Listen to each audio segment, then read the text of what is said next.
Hi everyone, I hope you guys are having a good day. Today's video is going to be some more van life tips and also to mostly talk about wardrobe and clothes in your van and storage and things like that. Hopefully these are some tips for anybody who is doing van life or possibly doing van life in the future, you know, with everything going on in the world. But before I begin to discuss everything with you, I just wanted to show you this beautiful view. So I'm going to turn my camera so you can see why I call my van my land boat. So I don't know if you guys can see it or not, but it's probably going to end up being wallpaper, but who knows. Okay, I won't see this till later, and you know what? If I make a mistake, it's just going to be funny, so who cares? Okay, so first things first. As you guys know, I talked about this before, I work full-time, so I love pretty clothes. I have, you know, this is the back of my closet. When I first moved into my van, I had a queen size bed and a queen size box spring that was elevated off the floor about 12 inches. And I realized that I needed more storage and more space for storage. And I had my bed going from this way to the long way. So anyway, my van is 22 feet long, 5.5 feet wide and 9.5 feet high. So the dimensions, you have to really, every single inch of your van is important. So any way you can save space in your van, take it. You know, you've got to move things around, tuck things under. So anyway, I went to Lowe's and I got the lumber and I built my bed. It is 24 inches high. And then I cut my mattress, which was a memory foam mattress, and I cut it so it's now a full size, and I turned it this way.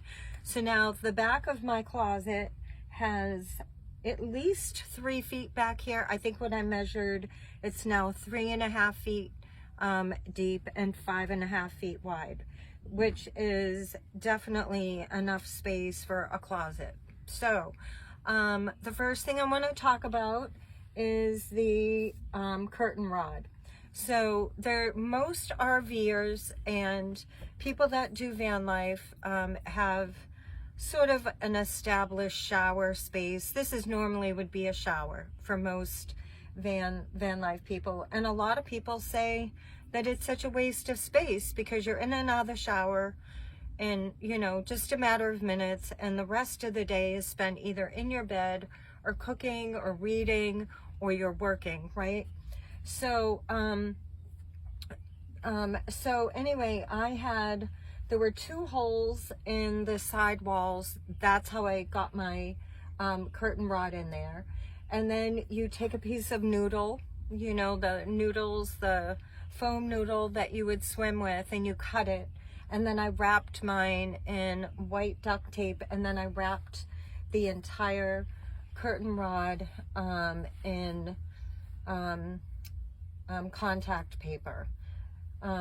So that's how I did my curtain rod. So there's a little bit of friction there. And then the very top of the curtain rod, I put a strip of super glue tape that you put on the top, and then you put your hangers here. So the hangers are stuck, but you can still move them. And not too long ago, I had to do this over because every time I'd hit a pothole or a speed bump or whatever, I'd have like half my clothes falling down.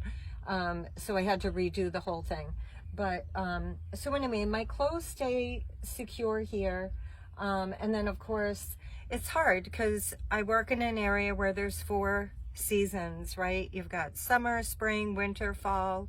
So, you know, you kind of need more clothes when you're in an area like that. If I lived in Florida or California, I would definitely have probably half the amount of clothes, if not less than that.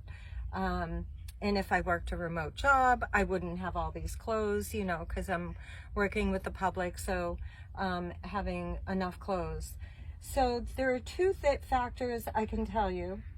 And I have my toilet down here, by the way. I know you can't see it in the video, but I'm gonna show you a couple things in a minute. But one thing I can tell you is that the more clothes you have, most people, when you move into a van or you're living in a big RV, there's not a lot of space for clothes. And women, we always want to have some clothes if we go out to dinner, with them, you know, regular clothes, jeans, sweatpants, yoga pants. When you go to the gym, you've got your gym clothes and pajamas and underwear and socks and bras and bathing suits and scarves, and then there's a whole, you know, thing of winter clothes. So it's kind of hard to really be a minimalist when it comes to clothes when you're living in an area that's 4 seasons. So I've kind of designed the back of my van so that I'm going to bring it, hopefully I can bring the video this way a little bit so you can see. I'm just going to leave it right there. Hopefully you guys can see this. But so this right here, let me just see if I can move this down a little bit more. So this right here is, I bought this about 6 months ago, and it's made of really sturdy plastic. It's lightweight, so it doesn't add to the weight of your van, and the top is hardwood, which I think this is probably one of the best pieces of furniture you could get. I think I got this at Home Goods, and because it's really good quality, but it's lightweight. And of course, I put my jeans in here, and I've got my yoga pants and shorts and summer clothes. And I put this on top of my bed. Normally, this is not on the top of my bed. It's usually on the floor back there, because this has been one of my favorite things that I bought when I first started doing the van life. Here, I'll just kind of move my camera up a little bit. I don't know if you guys can see. Okay. So when I first started doing the van life, I had another one of these, and I spilt something on it, and anyway, I had to throw it out, and then I got another one. So this is only like $20, but you know, it's really like a footrest or hassock or whatever you want to call it, footstool. It could be, it could even be a chair, really. I mean, if you're in a van, this would be a smaller van. This is perfect. But I fill this with all of my extra shampoos,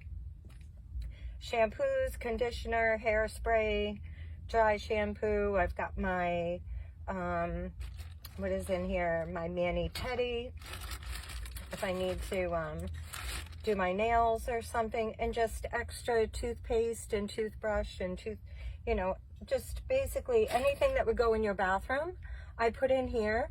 And then I put the cover on, and I used to have one up front, but now I have it in the back, so that I can sit on it on occasion to get dressed.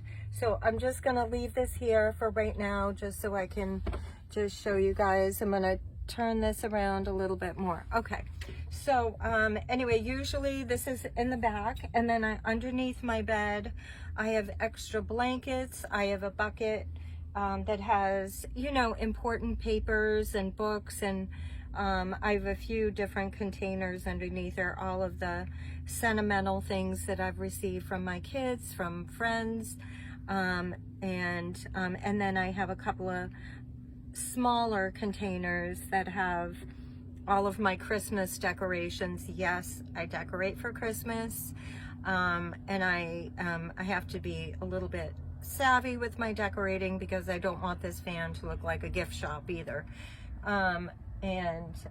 So anyway, so yeah, there's a spot up front where I put my little Christmas tree, and I have ornaments underneath there. And then back here, believe it or not, I have a thermostat. Yes, I have a thermostat for the back of my van, because in the winter time, in the very beginning, when my first winter, I always wanted to see what the temperature would go up in my van in the winter. And I would test every, you know, different products, like putting candles and a glass lantern. That's how I got through my first winter. I had 3 lanterns with 4 candles, tall candles in each one of them. So I had 12 candles in my van going every single night. And my temperature went up 20 degrees. So, but they have to be glass and they can't be closed, and they're covered on the bottom. On the top, there's holes on the top. So that would produce enough heat. It would bring up the temperature 20 degrees. I'm gonna turn my camera. Let me put this down so I can just show you guys real quick. So I'm gonna turn this around. I don't know if you're gonna be able to see this, so hopefully you'll be able to see. I think you can. But the front of my van, hopefully you can see that. So the front of my van, I had the windows tinted, and I had them professionally tinted by Smoky Mountain Tinting Company, and they did a wonderful job. I had it professionally done, so the tinting is actually legal, but the tinting actually keeps it cooler in the summer, and it really hasn't affected it too much in the winter. I didn't feel it being cooler in here in the winter, anything, cooler than it was the year before, but in the summer, I definitely can feel a little bit of difference. Now, there's 2 different, you can either go and have this done professionally. This was expensive. This was $500. But it's porcelain, and, it's, they do a layer on the inside of the window and the outside of the window. And like I said, make sure it's legal, so that way, if you're traveling, like it's legal in Tennessee, the tinting. But going state to state, some states are very, very strict on their guidelines with tinting your windows. The cheaper way, of course, you could buy a kit at any auto supply store and do it yourself for maybe $35 and just peel it off. However, it's really hard to do it. I've watched people do it before. It's hard to get those bubbles, the bubbles out of the window when you're tinting the windows. So you definitely want to try to go with a professional, and then that lasts forever. And it really ups the value of your van too. So when you go to sell it, that's one more feature that you can say, these have been professionally tinted, and, and anything you do to your van really adds value. So I just wanted to mention that because I forgot to talk about that before. And also, my son gave me this gift, and unfortunately it's up front and I can't show it to you guys, but it's called a cold cloth.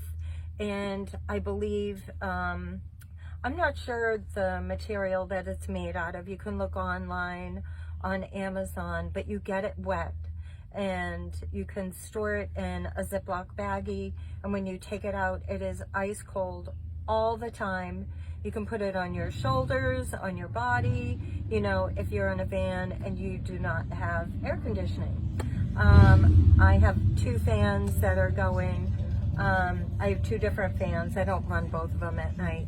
But the cold cloth on really, really hot summer nights, believe me, it helps so much. I'm able to fall asleep immediately. Usually I'm working during the day, so I wouldn't really use my fan or the cold cloth. And then the days that I am not working, I'm usually, swimming, or I'm in the mountains, or, visiting people. So anyway, visiting family, my daughter or whoever. So so this is stuff that I wouldn't really use during the day, but it's more or less at night. I have over in the corner here, and I know you guys can't see this, but I have my grandma's corner, and I have like stuffed animals and different things here that are really, I bought from my grandchildren. I think I told you guys about that in another video. So as far as the clothes go, you just need to be really, really organized with your clothes. hold on, let me turn this a little bit more. So you just want to be really organized and try to be a minimalist when it comes to your clothes. Of course, I mean, I think I have enough clothes for 4 people, but this is the key, is that the more clothes you have, the less you have to go to the laundromat. So that's always been a big deal for me. I went to the laundromat yesterday, and now I don't have to go for 2 weeks, which is awesome. So it really saves me time, and it saves me some money, and I am constantly, you know, donating stuff too. So another thing I wanted to talk about is when you donate. Probably the biggest thing I have done for the longest time, even before I started doing van life, is that every time I go to the laundromat, not every single time, but when I go to the laundromat and I have to donate clothes, I will put a pile of clothes on the counter where people usually fold their clothes at a laundromat and put a note on it. Free clothes. Make sure you put a note so the owner of the laundromat knows it is to be given away, and that nobody walks in there questioning if somebody left their stuff here. And it's also a way to help the homeless. So it's kind of a nice way of alms giving. You know, when you give things away like that, anytime you help the homeless and the less fortunate, and it's a really nice thing to do. When I have traveled outside of the country, Croatia and Italy a couple times, and the Holy Land a couple times, and Mexico City, I would bring clothes that I would leave at the hostel or a hotel, wherever I was staying, and put a note on them, free clothes. And that's also a way of helping people. And, you know, the next time you guys are going on a vacation or traveling anywhere outside the United States, it's a really nice thing to do, is to pack your entire suitcase with things that you don't want or you don't need, because there's always people in need, especially in Europe. I know that there's so many different pilgrimages around the world. So, but I just thought that I would mention that because it's a really nice thing to do. And then you have an empty suitcase. You can take that suitcase and fill it with the things that, maybe you bought to help the economy, no matter where your pilgrimage is or vacation. It doesn't matter. It doesn't have to be a religious pilgrimage, but even if you were going to like a tropical island, you know, you just never know. You know, the maid or somebody that works in the hotel, you don't know their financial situation, and it's a really nice act of kindness. So anyway, I wanted to talk about that a little bit. And I think that's about it. I think I was going to share something else. Oh, and then I have, you know, the mushroom hooks I have on the inside of my door, the van door. I also have butterfly hooks that are in the back of my van. I've got my bathing suits hanging up back here because I went swimming yesterday. And normally, just so you know, normally I do not dress like this on my day off. It's just that this weekend I know is going to be 95 degrees, and I highly doubt I'm going to be making any videos this weekend. So that's kind of why I'm doing it tonight. I work today, and I wanted to make it tonight so I'm not melting when I'm making the next video. But yeah, so I mean, really, you know, try to buy. So really the biggest factor, you know, not just talking about being a minimalist with your clothing, but also to try to choose furniture that's really light, but that's well made. And I did have other furniture back here that was light, and you know, they didn't even really last me a year. You know, the drawers wouldn't open and close. So you really want to buy something that's good quality, something that's not going to move. Unfortunately, both of these pieces, if I don't tilt them a little bit, they fall over. It's the only thing that I cannot tie down or rope up, but everything else stays where it is in my van. Even if I turn a corner, my dresser doesn't go over, the chairs don't go over. I don't know why the chairs and the table don't go over unless I take a hard turn and, you know, something unexpected happens. I think that the table in the eating area, that's only fallen over twice. And let me see, and I wanted to show you guys something in a second. But I think that's about it. I mean, I would definitely go online and see if you can find something that is, you know, lightweight and well made. That my dresser in the front that I put my linens in and dishes and other items in, that one I've been trying to find a replacement for that one because that one is so heavy. And I know once I get rid of that, you know, the less money you spend in gas, the less weight you have, the less you're going to spend in gas. So it's going to save you money to go with anything that is light in your van. Even in the beginning, I used to line the whole door with gallons of water. You know, the side door, I'd have gallons of water, case of water in the front. I mean, I had so much food and so much water all the time. And now I'm like, okay, a gallon of water in the back, some water bottles in the front, but I don't do that anymore. And really, it's about the weight. And so I'm really always trying to pay attention to the weight of the vehicle. It's not that this vehicle is way underweight. It can withstand like another 3,000 pounds in here for sure, but it's more about I can see how much money I'm spending in gas when I go on a road trip when I have less weight. So anyway, so that's one thing. So I just wanted to end this because I wanted to share this with you guys. I was trying not to, you know, talk too much about religion in this one, because I know hearing me talk about my faith is all the time can be maybe not that it's offensive to some people, but you know, I mean, I love and I serve God. Of course, I got Jesus right behind me. I just wanted to share this with you guys real quick. This crucifix, I'm just going to end this on this. My crucifix, this is from Israel. It's from the Holy Land.